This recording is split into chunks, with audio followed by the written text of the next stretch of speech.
Caterpillar, and we have a problem with no start. Eventually we changed this one, the sensor. This is a sensor that makes it start. And the problem is that we have a wire back here. It's been rubbing on this hose right here, and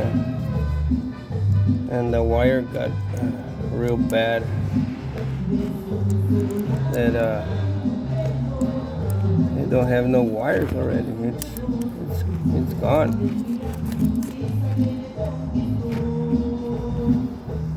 That's why we're having problems. It's got probably one wire hooked right there.